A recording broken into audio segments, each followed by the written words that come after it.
Et la lachot, Shavua Tov ou Mevorach. Aujourd'hui on est le 17 Tov, dans le mois d'Av.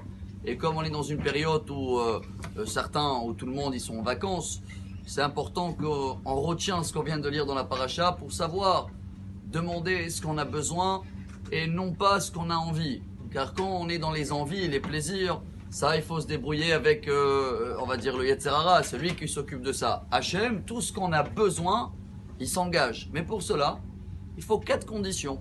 C'est ce qu'on vient de lire dans la paracha. Et Rabbi Chaim ben Attar, le Or HaChaim HaKadosh, il nous prend la première phrase de Moshe Rabbeinu pour nous donner 4 conditions pour que ta prière, tout ce que tu demandes, arrive directement en haut et tu as un retour. Alors le premier, il faut savoir supplier, comme quelqu'un qui fait un pauvre qui frappe dans la porte. Ça veut dire on est dépendant, on a besoin de quelque chose. 2, il faut s'adresser à la source. Kadosh Baruch Hu, pas prier pour que le docteur il me soigne ou Hachem. Et après, ça passe par qui ça doit passer. 3e condition, le moment est important. Je ne peux pas faire le soir la prière du matin. Il y a des moments propices pour savoir demander. Et le 4e, je vais dire le plus important celui-là, c'est de savoir détailler exactement.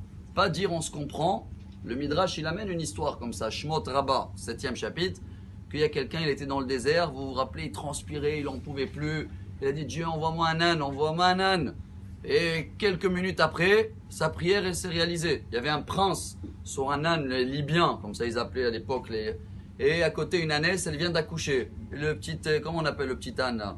Non. Hein? Non. Et il arrive et dit Juif, viens ici, porte-moi l'âne s'il te plaît jusqu'à la ville. Et lui il a pris l'âne sur lui, il a dit excuse-moi Dieu, je ne sais pas bien détailler. Il fallait que je demande un âne qui me porte et pas moi que je le supporte. De tout ça, chers amis, Moshe Rabbeinu nous apprend en une phrase. Vaet Hanan, j'ai supplié.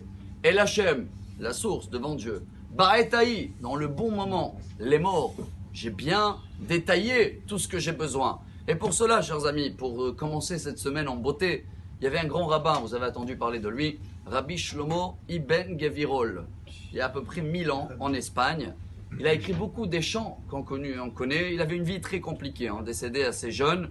Un exemple des chants qu'il avait écrit, c'est Shalom Leven Dodi.